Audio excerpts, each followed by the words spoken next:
राधा राधा राधा राधा राधा राधा राधा राधा राधा राधा राधा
भक्तन की वृंदावन धाम की सद्गुरुदेव भगवान की।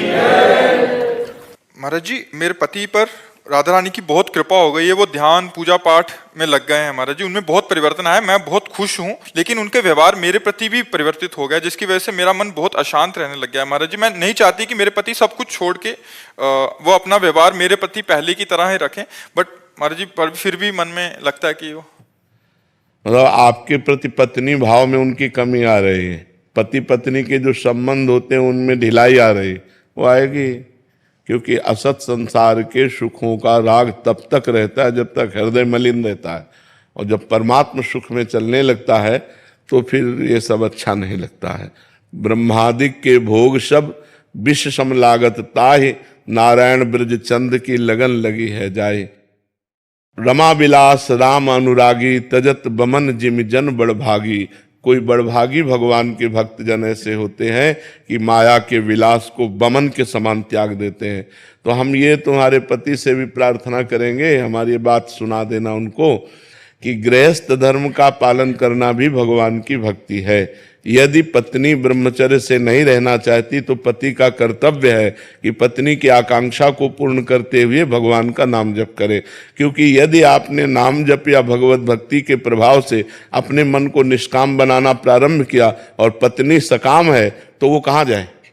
तो आप फिर अपने धर्म से भ्रष्ट हो जाएंगे। यदि वो गलत कदम रख देगी तो आपको अपनी पत्नी को धर्मयुक्त बनाने, अर्धांगिनी है वो, उसे धर्म से चलाने के लिए निष्काम होते हुए भी कामना की पूर्ति के हेतु आपको काम धारण करना पड़ेगा।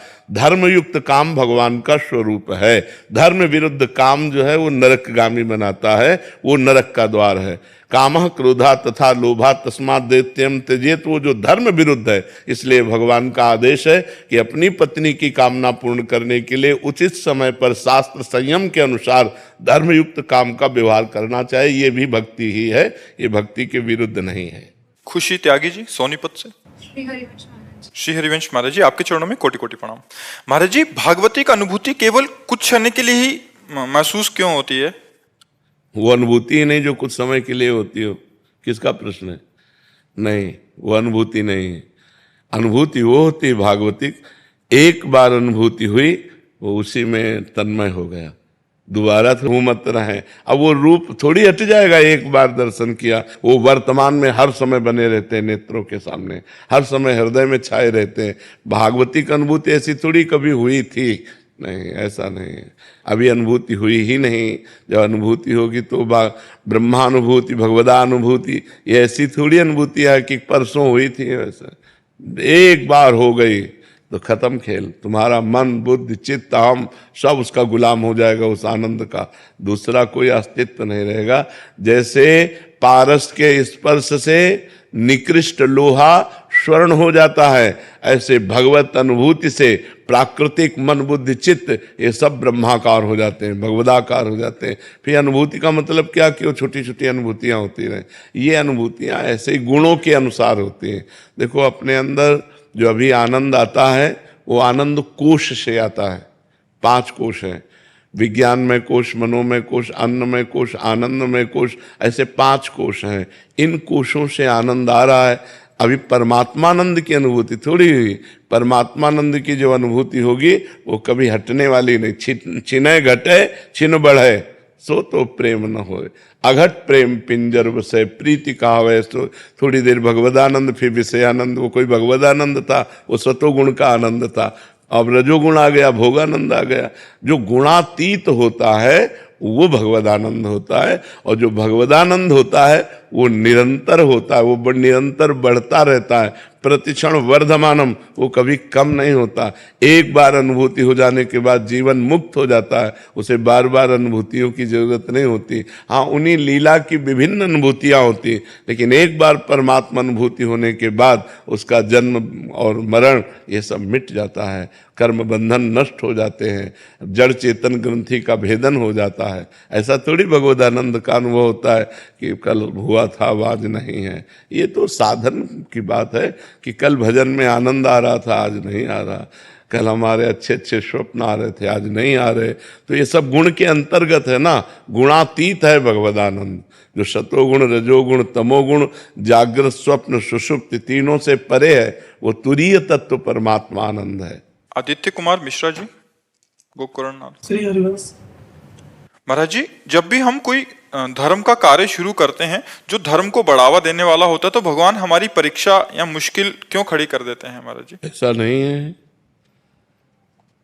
तुम्हारी मान्यता है। धर्म का कार्य है ही अधर्म से लड़ते हुए जाना। धर्म का कार्य केवल ऐसा थोड़ी कि खाली रास्ता है।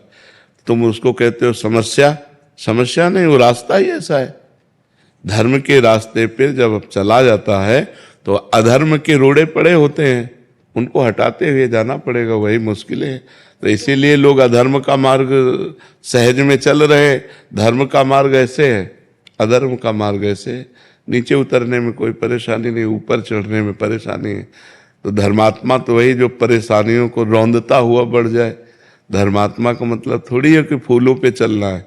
धर्म तो कठोरता पूर्वक अपने को, चाहे दुख मिले, सुख मिले, निंदा मिले, अपमान मिले, स्तुति मिले, जैसी भी परिस्थिति हो, मैं धर्म से नहीं दूँ। देखो, धर्म का पालन करने के लिए महाराज युधिष्ठिर को 12 वर्ष का वनवास, 1 वर्ष का अज्ञातवास, कितना कष्ट सहना पड़ा, क्योंकि धर्म का मार्ग है ही अधर्म से लड़ते हुए जाना। और अधर्म कष्ट पहुंचाएगा और वो उसे सहता हुआ बढ़ेगा, तभी तो धर्म कहा जाता है। तो इसमें परेशानी क्या है? महाराज जी, निरंतर परेशानियां आती ही जाती हैं। नहीं तो निरंतर संसार परेशानीमय है। दुखालयम अशाश्वतम। मान लो शरीर है, ये 2 कर्मों से बना है, पाप और पुण्य। तो पाप का जब फल आएगा तो दुख आएगा, और जब पुण्य का फल आएगा तो सुख आएगा। ऐसा कोई कह ही नहीं सकता कि निरंतर मुझे दुख रहता है, ऐसा कोई नहीं रहता है। समस्याएं जैसे जो तो समस्याओं से लड़ना ही तो धर्म है, और किसे धर्म कहते हैं? लड़ तो रहे हैं, तो फिर परेशान मत हो। ये कमजोरी है आपकी, आपके अंदर उत्साह आना चाहिए। नहीं, हार तो नहीं मान, ना हार मानना है और ना निराश होना है। निराश भी नहीं होना, उसके विषय में संशय भी नहीं करना।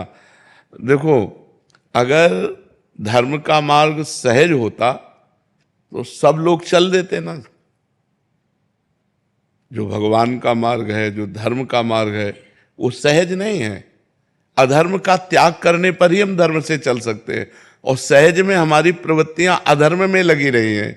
इसलिए जब जब हम धर्म की तरफ कदम उठाते हैं तो एक कठिनाई, एक परेशानी, एक समस्या, किसी का सपोर्ट ना मिलना, जिसको सपोर्ट दो वो भी आपका विरोध करे, ऐसा मार्ग है ये। इसीलिए लोग हार जाते हैं कि यार कम से कम हम आपका हित कर रहे हैं, आपका मंगल कर रहे हैं, तो आप हमारा बुरा तो ना करो, थैंक यू ना बोलो तो बुरा भी तो ना करो। लेकिन ऐसा नहीं, वो बुरा करेगा और फिर आपको धर्म में चलना, तभी तो धर्मात्मा हो। तभी तो कहा जाता वाह कि आपने उसको उठाया और वो उठकर आपको गिराने की चेष्टा कर रहा है, फिर भी आप उसका बुरा नहीं कर रहे और संभल कर चल रहे, तभी आप धर्मात्मा कहे जाएंगे। इसलिए धैर्य पूर्वक चलो, और ये धैर्य है भगवान नाम। जितना नाम जप करोगे उतने आप धर्मात्मा पुरुष बनोगे। महात्मा धर्मात्मा वही होता है जो भगवान से जुड़ा रहता है। जो भगवान से नहीं जुड़ेगा वो धर्म में नहीं चल पाएगा, वो भगवत मार्ग में नहीं चल पाएगा, क्योंकि इसमें बहुत बड़ी हिम्मत चाहिए ना, बहुत सहनशीलता चाहिए। ये कोई हंसी खेल का मार्ग तो है नहीं, पक्का समझो। धर्म का मार्ग ऐसा है कि एक आदमी गिर रहा है, आप उठा रहे हो और वो उठ के खड़ा होकर आपको ही पीटेगा, और आपको चुपचाप सह करके उसको पीटना नहीं है, क्योंकि पक्का विश्वास रखना मेरी गलती नहीं है, मैंने इस गिरे हुए को उठाया है, अभी अपने स्वभाववश मुझे पीट रहा है, इसलिए इसको भी नहीं पीटना है और मुझे निकल जाना है। ये बहुत बड़ी बात है, ये बहुत बड़ी बात, तभी तो उसकी जय बोली जाती है। ऐसे थोड़ी जय बोली, धर्मात्माओं की जय बोली जाती है। समझ पा रहे ना आप जी। ऋचा सक्सेना जी, लखनऊ। जय सीताराम गुरुदेव। जय सीताराम महाराज जी, आपके चरणों में कोटि कोटि प्रणाम। गुरुदेव, आपके कथनानुसार मैं कार्य को करते नाम जप करती रहती हूँ, परंतु घरेलू कार्य एवं ऑफिस के कार्यों में अत्यधिक व्यस्तता होने के कारण मैं गुरु प्रदत्त मंत्र का माला के द्वारा नाम नहीं जप। तो महाराज जी, मैं क्या स्वच्छ अवस्था में मंदिर की सेवा या रसोई बनाते समय गुरु प्रदत्त मंत्र जप किया? जरूर जरूर जरूर कर लेना चाहिए। गुरु मंत्र चलते फिरते उठते बैठते भी पवित्र अवस्था में किया जा सकता है। केवल अपवित्र दशा में, जैसे शौचालय के अपवित्र वस्त्र हैं, अपवित्र दशा में गुरु मंत्र उच्चारण नहीं करना चाहिए, उस समय नाम जप करना चाहिए। शेष समय सब समय गुरु मंत्र जप सकते हैं जब आप पवित्र हैं। तनिष जी अम्बाला से।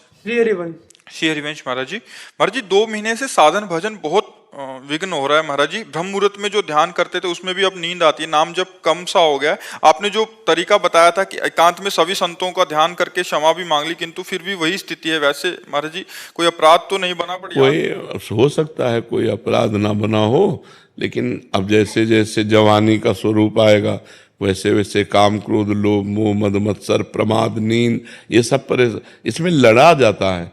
अब जैसे हम ब्रह्म मुहूर्त में भगवान का चिंतन कर रहे हैं, हमें नींद आ रही, हम खड़े होकर चिंतन कर रहे हैं। अब तुम तो मतलब गृहस्थ आश्रम में जाना है, इसलिए तुम नहीं लगा के पद्मासन सिद्धासन बैठो, नींद आ जाए तो बताओ, पसीना पसीना हो जाओगे, नींद की तो बात ही क्या है। कभी पद्मासन लगाया है? 48 मिनट के बाद की अनुभूति बताओ। 2 घड़ी कहते हैं 48 मिनट, कभी 48 मिनट पद्मासन लगा के देखो, घड़ी से सामने घड़ी रख लो, और 48 मिनट के बाद फिर हमें बताओ पद्मासन में कभी नींद आता है? कभी कोई बताओ। पद्मासन लगा के बैठ जाओ, नींद आ जाए तो हमें बता देना। तो नींद आए तो मान लो आप लोग नहीं पद्मासन लगाओ तो खड़े हो जाओ, टहलने लगो माला लेकर। नींद को नींद का टाइम दो। हम कहते हैं 6 घंटे टाइम दो नींद को, 24 घंटे में एक हिस्सा नींद को दे दो। 6 को 24, एक हिस्सा नींद, 6 घंटे नींद के लिए पर्याप्त है। इसके आगे तो प्रमाद स्थिति में समय नष्ट करना है, और 6 घंटे में जो नींद आई इसके बाद हम नींद को समय नहीं देंगे। हम ठंडा पानी से मुंह धोएंगे, हम टहल लेंगे, हम खड़े हो जाएंगे, लेकिन भजन के समय नींद को समय नहीं देंगे। और भजन किया जाता है, होता सिद्धों का है। अब जैसे भजन नहीं होता, ऐसा कैसे है? मान लो भजन नहीं होता, अब बोलो राम राम, तो हो रहा है कि नहीं हो रहा? अब हम कहते हैं हमारा भजन अंतर से हो, वो सिद्ध पुरुषों का होता है। अभी हमको जबान से करना है। नाम जी है जप जागे जोगी, समझ रहे हो ना? नाम जी है जप जागे जोगी, राम नाम मणिदीप धरी, जी है देहरी द्वार, तुलसी भीतर बाहरो, जो चाह सूझियार। जबान से जपो, खूब भजन होने लगेगा। ठीक है, भोजन शुद्ध करो, पिज्जा बर्गर से बचो। ये जो बाजारू भोजन है ये बाजारू भोजन स्वास्थ्य के लिए हानिकारक है और बुद्धि को पतित करने वाला है, नहीं खाना चाहिए। क्योंकि जैसे बढ़िया गरम गरम कचौड़ी निकल रही चटनी के साथ अच्छी लगेगी, पर उसका तेल कब का है, कैसा है, कौन सा तेल है, कौन सा घी है, कैसा हमें लगता है भजन करने वाले अगर ऐसे कचौड़ी पकौड़ी पिज्जा बर्गर ये सब पाएंगे तो कैसे, अरे चुपचाप मूंग की दाल रोटी घिया की सब्जी परवल की सब्जी ऐसे पाओ साधारण, तो अभी देखो सत्वगुण आ जाएगा, सत्वगुण में भजन होगा। इधर उधर की चीजें तो बिल्कुल नहीं ठीक है। और आजकल बच्चे ज्यादा यही पसंद करते हैं, मतलब नूडल और वो चाउमीन, क्या कहना, मानो परम पद मिल गया। तो ये चीजें, अच्छा हम देहात में पैदा हुए तो जिंदगी में इनके नाम ही नहीं सुना था। तो रोटी दाल सब्जी, मीठा में जैसे पेड़ा है गुलाब जामुन है, अपने लोग अरे देसी घी महकता हुआ गाय का छुपरो रोटी में और बढ़िया सब्जी से पाव, ये ईजा पीजा है सब बेकार की चीज है। तो खान पान भी सुधारो तभी भजन में रुचि होगी। ठीक है। धर्मपाल जी दिल्ली से। राधे महाराज। राधे राधे महाराज जी। महाराज जी, प्रेम किससे होता है, प्रेम क्या है, मुझे कैसे पता चलेगा मुझ में प्रेम बढ़ रहा है? शायद दिल को कोई मसला करे, इसको ही इश्क कहते हो। अपने प्यारे की याद में एक दिल की जो मैं ऐसा जानती, प्रीत किए दुख होए, नगर ढिंढोरा पीटती अजी प्रीति न करियो कोई। भगवान के लिए ही प्रीति शब्द सार्थक है। संसार में तो सब लोग किए हुए हैं, हाथ कुछ नहीं लगता। प्रीति की सार्थकता, प्रेम शब्द की सार्थकता भगवान पर है। जब भगवान की याद करके रोना आने लगे, इतने दिन हो गए आप मिले नहीं, और मैं निर्बल हूं, कैसे प्राप्त करूं आपको? आप अव्यक्त हैं, आप सब जगह हैं, पर मेरी क्षमता नहीं कि मैं आपको देख सकूं। हे नाथ कृपा करो। और प्रतिपल भगवान के प्रति आर्त भाव, रुदन, भगवत चिंतन, भगवत लीला कथाओं के श्रवण में अत्यंत आसक्ति, यही प्रेम के लक्षण है। भगवान का चिंतन करना ही प्रेम प्राप्ति का उपाय है। भगवत प्रेमी महात्माओं का संग करना ही भगवत प्रेम प्राप्ति का उपाय है। समझ पा रहे हैं आप? महाराज जी, मैं परचून की दुकान करता हूँ, जो भी कस्टमर आता है मैं उनको बोलता हूँ राधे राधे बोलो, वो राधे राधे बोलते हैं, फिर उनको मैं सामान देता हूँ। कुछ गलत तो नहीं करता? अरे बहुत बढ़िया काम करते हो भैया, दूसरों से भी भगवान नाम उच्चारण करवाते हो, उनका भी मंगल और आपका भी मंगल। बहुत सुंदर है, बहुत सुंदर। विवेक जी। राधे राधे स्वामी जी। स्वामी जी, कहा जाता है कि आत्मा और अकाल मृत्यु वाले लोग को मुक्ति नहीं मिलती और आत्मा भटकती रहती है। महाराज जी, मेरा प्रश्न है कि अगर ऐसा है तो परिवार के लोग उस आत्मा की शांति और मुक्ति मिले उसको, उसके लिए हमें क्या करना चाहिए? श्रीमद् भागवत का सप्ताहपारायण, भगवान नाम कीर्तन, साधु समाज को भोज भंडारा और ये सारे पुण्य उस जीवात्मा को दे दिए जाएं तो जीवन मुक्तता की तरफ आगे बढ़ेगा। नहीं तो आत्महनन, आत्महत्या करने वाले को और जो महत पाप करने वाले जन हैं, इनकी अधोगति होती है, प्रेत योनि आदि को ये प्राप्त होते हैं।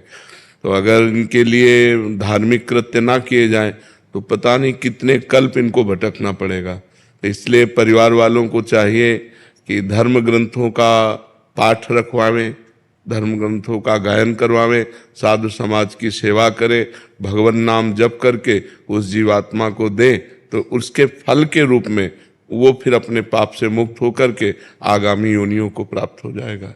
तो ये करना चाहिए। श्रीमद् भागवत का पाठ कराना चाहिए। श्रीमद् भागवत में महात्मा में आता है कि एक धुंधकारी नाम का आदमी जो था वो बड़ा पापी था, कई वैश्याओं से संसर्ग करता था, हिंसा करता था, चोरी करता था। तो एक दिन वो कहीं राज खजाने से चोरी करके लाया, तो वैश्याओं ने सोचा कि अगर हम इसको मारती नहीं हैं तो एक दिन राज कर्मचारी सब धन पकड़ के ले जाएंगे, हमको भी पकड़ के ले जाएंगे और ये मारा जाएगा, तो मारा जाना निश्चित है। तो उन पांचों वैश्याओं ने उसे बांध दिया सोते हुए और उसके मुख में आग के अंगारे रखे, फिर भी नहीं मरा। तो गला घोट करके किसी तरह उसको मारा, तो वो अधोगति को प्राप्त होकर प्रेत योनि को प्राप्त हुआ, भयंकर प्रेत। तो उनके एक भाई थे गोकर्ण जी, बड़ी कथा है।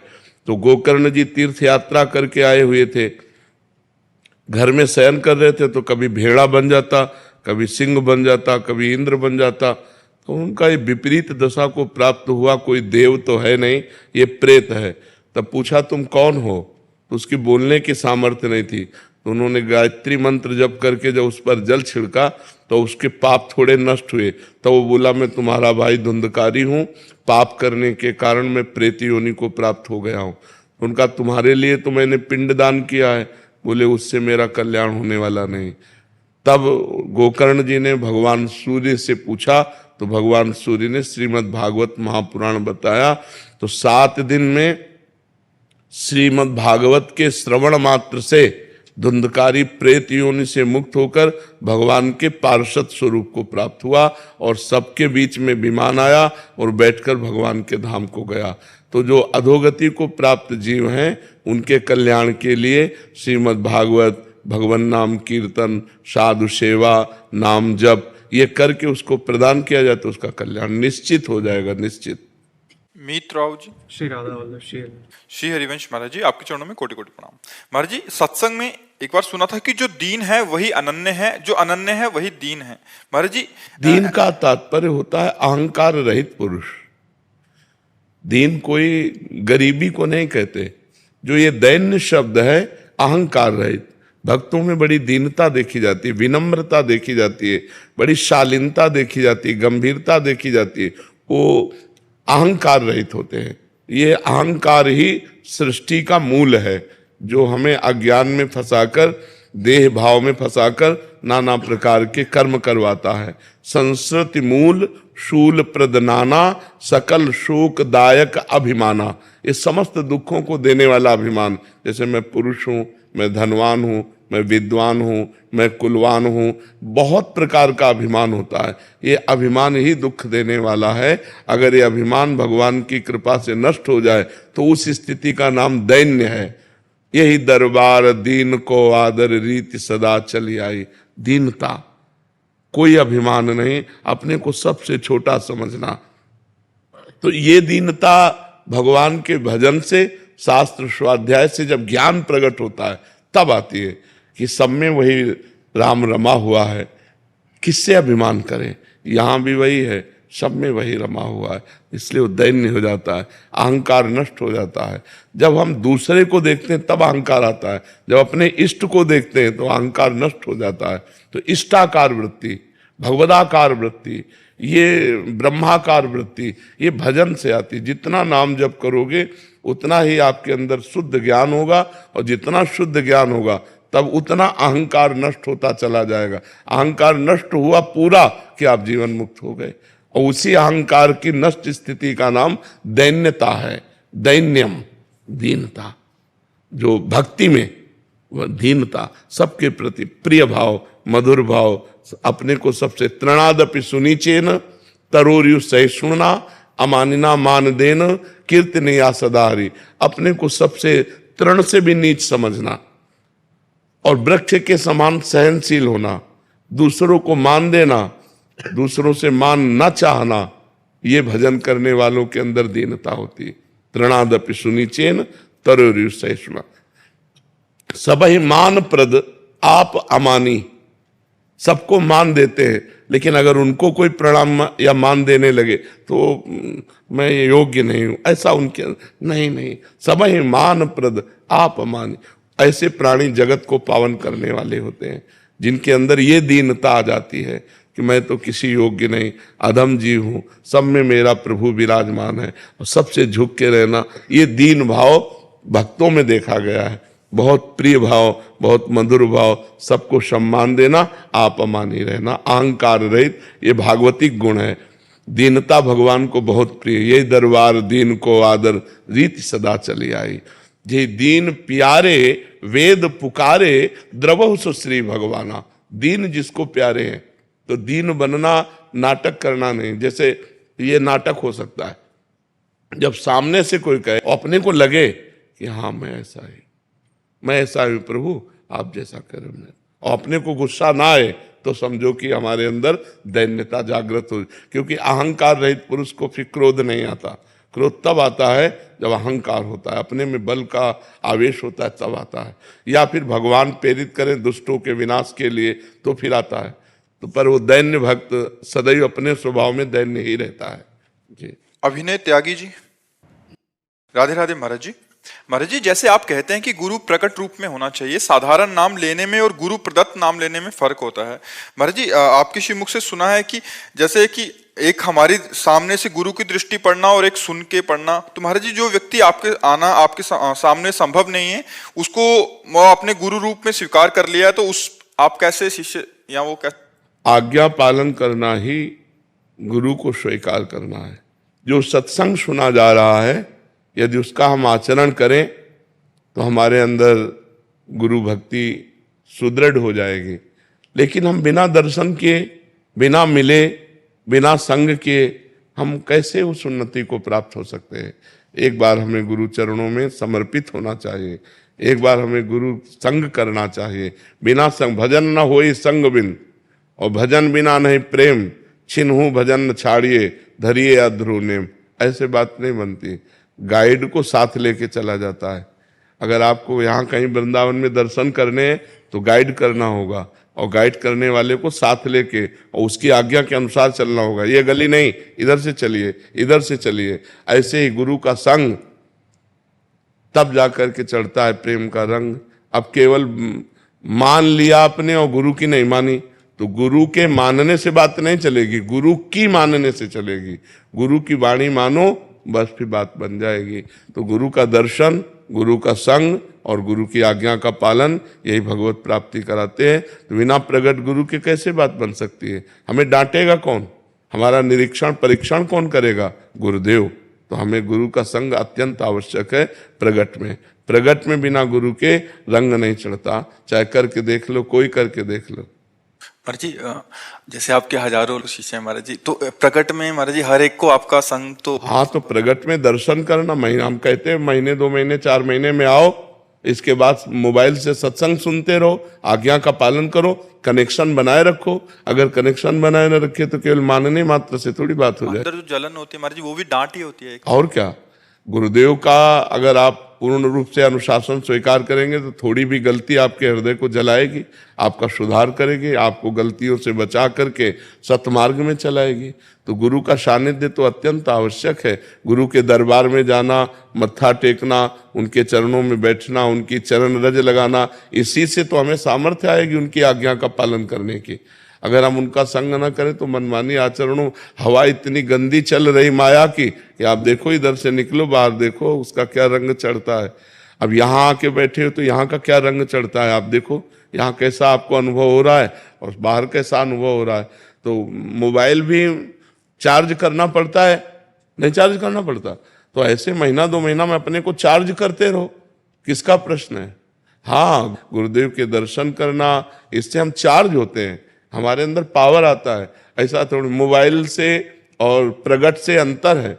मोबाइल से पावर थोड़ी आएगा, मोबाइल से तो जो तुम पकड़ पाओ सो पकड़ पाओ, और यहाँ तुमको पकड़ाया जाएगा, यहाँ तुम्हारे अंदर पावर जाएगा। दर्शन, स्पर्श, संभाषण, वो परमाणु प्राप्त होते हैं। इसलिए प्रगट में गुरु के सानिध्य की विशेष आवश्यकता है। अंशुल त्यागी जी। राधा राधा। राधे राधे महाराज जी। महाराज जी, मेरा सवाल है कि कई बार इंसान की जिंदगी में अचानक बहुत सारी जिम्मेदारियां आ जाती हैं जिसके चलते सब भूलकर बस पैसा कमाना, परिवार चलाने में लग जाता है। ऐसे में अब उस व्यक्ति को कैसे भगवत प्राप्ति होगी और कैसे वो इस मार्ग पे आगे बढ़ सकता है? परिवार के सदस्यों को भगवान का स्वरूप समझो, उसमें भगवान है ना। बिना भगवान के कोई एक कदम भी नहीं चल सकता। भगवान पावर है, जैसे आपके अंदर है ना, तो आपका जो ढांचा है ये आप नहीं है। मनुष्य शरीर रूपी ढांचा आप नहीं है। इसमें परमात्मा का पावर जो है वही चलन फिलन डुलन हलन, अगर वो ना हो तो इसका बड़ा अनादर किया जाता है। शरीर को गाड़ दिया जाता है, फेंक दिया जाता है, जला दिया जाता है, नहीं कर दिया जाता। तो परिवार में जो हमारी पत्नी है, जो हमारे पुत्र हैं, जो हमारी बेटी है, जो हमारे परिवार के जन हैं, वो हमारे भगवान उनमें विराजमान है। नाथ सकल संपदा तुम्हारी, मैं सेवक समेत सुतनारी। और उनकी सेवा के लिए, जैसे हम मंदिर में भगवान की सेवा करते हैं, ऐसे तुम पत्नी में, पुत्र में, माता पिता में, बेटी में, परिवार में भगवान की भावना करो और खूब मेहनत से धन कमाने की चेष्टा करो। प्रारब्ध के अनुसार धन आता है, अपनी चेष्टा के अनुसार नहीं आता। कोई बहुत मेहनत करते हैं, बहुत थोड़ा लाभ होता है। कोई बहुत कम मेहनत करते हैं, बहुत लाभ होता है। कोई बहुत कम दिमाग के होते हैं लेकिन करोड़ों पर खेलते हैं। कोई बहुत दिमाग वाले होते हैं लेकिन खाने को भी नहीं होता। इसमें पूर्व का प्रारब्ध काम करता है। तो नाम जप तो कर सकते हैं ना, राधा राधा रटते हुए, अंदर राधा राधा जपते हुए हम कोई भी कार्य करें, और जो कार्य करें वो भगवान को समर्पित कर दें, और जिनके लिए कार्य कर रहे हैं वो सब भगवान के ही स्वरूप हैं, ऐसा माने तो गृहस्थी में रहते हुए भगवत प्राप्ति हो जाए। है कठिन, है ना, सबको भगवान मानना कठिन है नहीं, और भगवान है मानना क्या, सब में भगवान है, पावर तो वही है। उनके बिना कोई एक कदम नहीं चल सकता, एक पलक नहीं झपक सकती, वही तो विराजमान है अंदर। देखो ना, नाचते नाचते लोग मर जाते हैं, भगवान अंतर ध्यान हो गए तो ढनंग गया शरीर। अभी नाच रहा था, अभी ढनंग गया। तो हमें विचार करना है कि सब में भगवान विराजमान है। मेरे परिवार के रूप में मेरे भगवान है, और मैं भगवान के लिए धन कमा रहा हूँ। और जो धन कमा रहे हैं उस समय क्रिया करते समय राधा राधा बीच में स्मरण करते जाओ, तो अपनी कर्म को करते हुए जो नाम स्मरण करता है और कर्म को भगवान को समर्पित कर देता है, वो भगवान को ही प्राप्त होता है। इतना तो करना पड़ेगा, और बुराई छोड़नी पड़ेगी। पराई माता बहनों की तरफ गंदी दृष्टि, शराब पीना, मांस खाना, जुआ खेलना, हिंसा करना, बेविचार, ये सब छोड़ना होगा। तब भाई भगवत प्राप्ति करने के लिए तो ये छोड़ना होगा ना। गंदी बातों को छोड़ दो, भगवान का नाम जपते हुए कर्म करो, और परिवार में श्री भगवान को देखो, मुक्त हो जाओगे। बेटिया है महाराज जी 2 साल की, उसको राधा जब आपको दिखा दिखा के राधा जब करती है। हाँ, तो हमारी बात समझ में आ गई ना। आशीष जी दिल्ली से, राधे राधे गुरुदेव। महाराज जी, मन जड़ है या चेतन? अगर जड़ है तो हमारे उभय कंट्रोल में क्यों नहीं है? उभय उभय है। उभय माने दोनों तरफ है। वो चैतन्य में लगा तो इंद्रियाणाम मनश्चास में स्वयं भगवान है, और जड़ में लगा तो जड़ में लगा हुआ गंदी गंदी चीजों को भोगता रहता है। ये उभय स्वरूप है, उभय रूप है मन। ना इसे आप पूरा जड़ कह सकते हैं और ना आप इसे पूरा चैतन्य कह सकते हैं। ये चैतन्य भी है और ये जड़ भी है। प्रकृति से युक्त होने के कारण जड़ है, और परमात्मा स्वरूप होने के कारण ये चैतन्य है। इसी से परमात्मा का ज्ञान होता है, इसी से परमात्मा का ध्यान होता है, इसी से जगत के गंदे कार्य होते हैं। तो जड़ में लगने के कारण वो जड़ हो जाता है, और चैतन्य में लगने के कारण चैतन्य हो जाता है। वो उभय रूप है। उसे आप न जड़ कह सकते हैं न चैतन्य कह सकते हैं। वो जड़ चैतन्यमय है। केवल चैतन्य नहीं कह सकते और केवल जड़ नहीं कह सकते। और वश में करने के लिए साधना है, ऐसे थोड़ी वश में कर लोगे। उसके लिए साधना, साधना के द्वारा वश में होता है। अगर वश में ना होता तो कोई भगवत प्राप्ति कर ही नहीं सकता था। तो वश में तो किया जा सकता है, लेकिन कठिन है, कठिन है, असंभव नहीं है, कठिन है। अभ्यास करते रहो, खूब नाम जप करो, शास्त्रों का स्वाध्याय करो, पवित्र आहार करो, ब्रह्मचर्य से रहो, मन को अधीन कर लोगे। प्राण, मन और ब्रह्मचर्य तीनों का एक योग है। जो प्राण, ये प्राणवायु चल रही, ये जब स्थूल हो जाएगी तो मन चंचल हो जाएगा। मन चंचल, एकाग्रता रहित, स्थूल प्राण। अगर प्राण सूक्ष्म, अल्पाहार करने वाला, अल्पाहार करने वाला और निरंतर भगवत चिंतन करने वाला, ब्रह्मचारी व्रत में रहने वाला, तो मन को सहज में अधीन किया जा सकता है। मन सहज में अधीन हो जाएगा। अब गंदी बातें मोबाइल से देखो, गंदा भोजन पाओ, गंदे आचरण करो, मन को वश में करना चाहो, नहीं होने वाला है। पवित्र आचरण हो, पवित्र भोजन हो, पवित्र विचार तब आएंगे जब हमारा सब पवित्र। और पवित्र विचार कोई निषेध नहीं है। गलत विचारों से मन को हटाना है, गलत आचरणों से मन को हटाना है। तो नाम जप करो, पवित्र आहार करो, पवित्र विचार वाले बनो, पवित्र शास्त्रों का स्वाध्याय करो, कोई नशा न करो, मांस मछली मत खाओ, गंदे दृश्य मत देखो, गंदा आचरण मत करो, नाम जप करो, तब आकर के मन वश में। नाम जप के बिना पूरा जीवन अधूरा है, कोई भी कहीं भी हो, अगर नाम जप नहीं है तो सब बकवास है, पूरा जीवन बकवास है। नाम जप होना अत्यंत अनिवार्य है। करते हो नाम जप? तो काउंटर तो लिए नहीं माला, ले लो, वैसे करता हूँ। अब हमें लगता है शुरुआत में रखना चाहिए यार, शुरुआत में काउंटर ले लो, तो उससे संख्या में पता चलेगा कि आप कितना जपते हो, तो आपका मन और उसमें लगने लगेगा। ठीक है, थोड़ी देर कभी आसन में भी बैठा करो, बैठते हो, समय मिलता है आसन में बैठने, समय तो है लेकिन बैठा ही जाता, दर्द हो जाता है पैरों में, दर्द हो जाता है।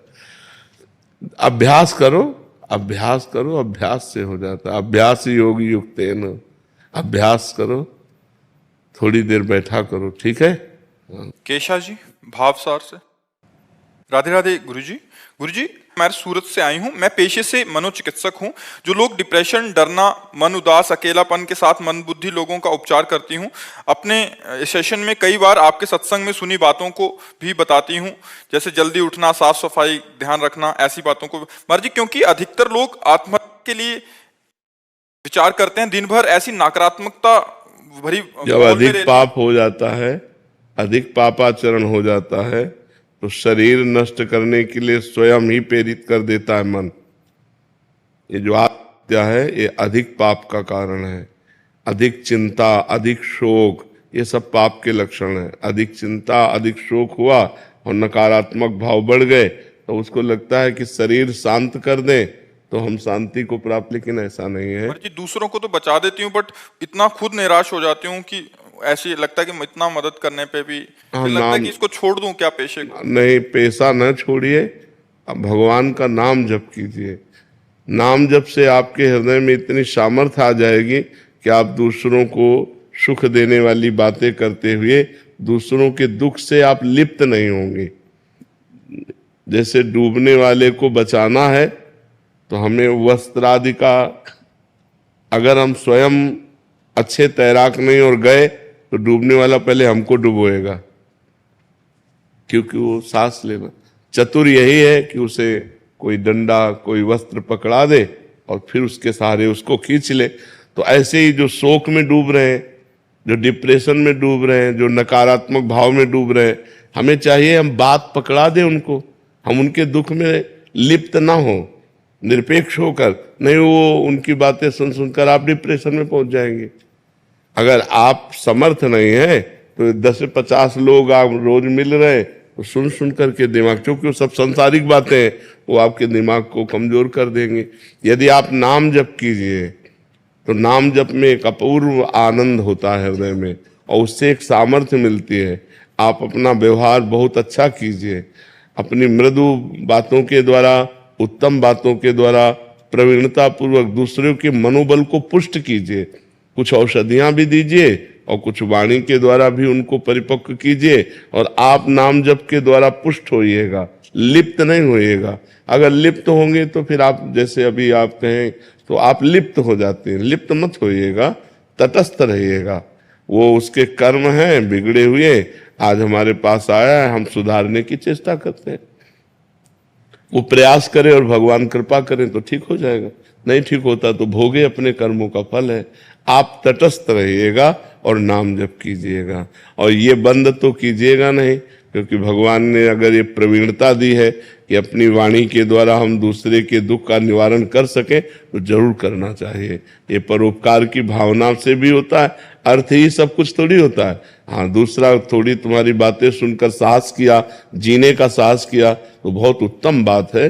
वो जहाँ निगेटिव में जा रहा था उसे पॉजिटिव में लाइए, तो बहुत उत्तम बात है। इसे छोड़ने की तो बात कीजिएगा मत, इसे और बढ़ाइएगा और आप बलवान बनिएगा। सत्संग सुनिए, नाम जप कीजिए, तो आप आत्म बलवान हो जाएंगे। अध्यात्म बल से बलवान व्यक्ति सबके दुख को दूर करके स्वयं सुखी हो सकता है।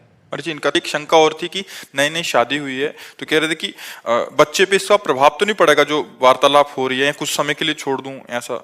नहीं नहीं, परोपकार की भावना है ना, तो हम कह रहे हैं बच्चा भी इन्हीं के अगर मार्ग का अनुसरण करने वाला हो और परोपकारी हो, तो वो कितने सैकड़ों हजारों लोगों के दुख को दूर करने वाला होगा। इससे नहीं। आप जो नाम जप करेंगे, आप जो आहार करेंगे, आप जो चिंतन करेंगे एकांत में, वो गर्भ पर प्रभाव पड़ता है। ऐसे बाहरी व्यवहार पर, नौकरी पेशा का गर्भ पर थोड़ी प्रभाव पड़ता है। गर्भ का स्वयं का जो गहरा चिंतन है वो प्रभाव डालता है। माता के उदर में जो बालक होता है, माता का जो गहरा चिंतन होता है उसका प्रभाव, उससे संस्कार बनते हैं। तो इसलिए आप नाम जप कीजिए, भगवत कथा सुनिए, सत्संग सुनिए और स्वयं भगवत परायण रहिए, तो फिर दूसरों के दुख का निवारण करते हुए आप और आपका परिवार सुखी रहेगा। ईश्वर चंद जी बिहार से। बिहार में श्री हरिवंश महाराज जी, महाराज जी आपके चरणों में कोटि कोटि प्रणाम। महाराज जी आपके आशीर्वाद से नाम का महत्व समझने लगा हूँ। सुना या पढ़ा था पहले भी, पर समझा अभी हूँ आपकी कृपा से। महाराज जी प्रश्न है कि विचारधारा और जीवन शैली के इस परिपक्व स्तर में पहुंचकर ग्रस्त जीवन जीते हुए संसार रूपी तालाब के राग द्वेष लोभ मद मोह मत्सर रूपी जल से स्वयं को कैसे अछूता रखूं, जबकि अभी तक इसी में अटका डूबा हुआ हूँ। महाराज जी जब आपको ये ज्ञान है कि ये राग है, ये द्वेष है, ये छल है, ये कपट है, तो उसके त्याग की सामर्थ्य भी तो है ना। ज्ञान में सामर्थ्य भी होती है। जब हमको पता है कि राग है, इसमें बंद करके जन्म मृत्यु के चक्कर में फंसा जाता है, राग से ही द्वेष उत्पन्न होता है, तो हम भगवान नाम जप करते हुए राग द्वेष रहित क्यों नहीं होते? होना तो आपको ही पड़ेगा। हम इसे पकड़े, अब हमें कोई छुटावे? तो ये थोड़ी हमें पकड़े, हमने पकड़ा है। ऐसे ही राग हमने किया है, कोई हमसे राग कर रहा है क्या? हम राग किए हुए हैं, हम ही द्वेष कर रहे हैं, हम ही बंधे हुए हैं और हम ही कह रहे हैं हम ही बंधे हुए हैं, कोई छुड़ा दे। एक संत ऐसे आम के पेड़ को कस के पकड़ लिया, एक राजा से कहा मुझे छुड़ा दो, आप बहुत बलशाली हो। तो हंसने लगे, महाराज आपने पकड़ा है, आप ही छोड़ो। तो बोले हाँ, इस माया को तू ही पकड़े, तेरे को ही छोड़ना पड़ेगा। कहीं माया नहीं पकड़े, कहाँ पकड़े हमें बता? ये माया रूपी शरीर है, इसी को मैं मान लिया, इसी से राग द्वेष होने लगे। अगर हम प्रशांत आत्मा राग द्वेष रहित हो जाए तो अभी अंतःकरण शांत हो जाए। अंतःकरण में जो चिंता भय शोक है ना, प्रशांत आत्मा विगत भीर ब्रह्मचारी व्रति स्थित है। जो अपनी हर इंद्री को ब्रह्मचर्य से रखता है, राग द्वेष रहित अंतःकरण है, जो भय रहित है, वो परमात्मा को प्राप्त है। तो परमात्मा को यदि प्राप्त करना है तो नाम जपते हुए हमको राग द्वेष रहित होना, अपने हृदय को शांत रखना है। यहाँ सब इंद्रजाल है, माया का छल कपट चल रहा है। भगवान को देखो तो कहीं कुछ नहीं है, भगवान को नहीं देखा तो सब माया ही माया है। दो ही हैं, एक भगवान की माया। माया का त्रिगुण रूप है, सतोगुण रजोगुण तमोगुण, उसी का प्रभाव चलता रहता है। तो हमें चाहिए कि भगवान नाम जप के प्रभाव से हम राग द्वेष रहित स्वयं हो। सामने में जब हम भगवान देखकर बर्ताव करेंगे तो राग द्वेष नहीं होगा। अपने भगवान से हम द्वेष करेंगे क्या? और सामने भगवान है तो प्रेम होगा, राग नहीं होगा। राग बंधन कारक है, राग द्वंद्व के अंतर्गत आता है। राग का द्वंद्व द्वेष है। जैसे जय का पराजय है, मान का अपमान, तो राग का द्वेष है। तो राग द्वेष रहित, मान प्रतिष्ठा की भावना रहित जो हृदय होता है वो शांत होता है। जो भगवान से चित्त को जोड़े होता है वो भय रहित होता है। भय, मैं शरीर हूं, ये जितना भाव दृढ़ रहेगा उतने भय होता रहेगा। और भगवान मेरे हैं, ये भाव जितना दृढ़ होगा उतने निर्भय होते चले जाओगे। और हर इंद्री का ब्रह्मचर्य चाहिए, हर इंद्री का ब्रह्मचर्य, तब वो भगवान को प्राप्त होता है, तब उसे भगवदानंद की प्राप्ति होती है। शब्द स्पर्श रूप रस गंध, 5 ज्ञानेंद्रियों के द्वारा जो भोगा जाता है, ये शास्त्र धर्म युक्त भोगा जाए और खूब नाम जप किया जाए तो भगवान की प्राप्ति हो जाए। पर यहाँ तो मनमानी सब चल रहा है, शास्त्र के अनुसार कहाँ चल रहा है? तस्मात् शास्त्रम प्रमाणम ते कार्याकार्यो व्यवस्थितो। कार्य और अकार्य की जो शास्त्र ने व्यवस्था की, कौन मान रहा है? जो मान रहा है वो आनंद को प्राप्त हो रहा है, जो नहीं मान रहा है वो चिंता भय शोक को प्राप्त हो रहा है। इसलिए छूटना हम ही को है, अपने द्वारा अपना उद्धार करना है। कोई अपना उद्धार नहीं कर सकता, कोई दूसरा अपना उद्धार नहीं कर सकता, अपने द्वारा अपना उद्धार करना है। हम जो सुना, हम जो पढ़ा, उसे अपने जीवन में उतारे और खूब नाम जप करें, भगवान की प्राप्ति हो जाएगी। समझ पा रहे हैं आप?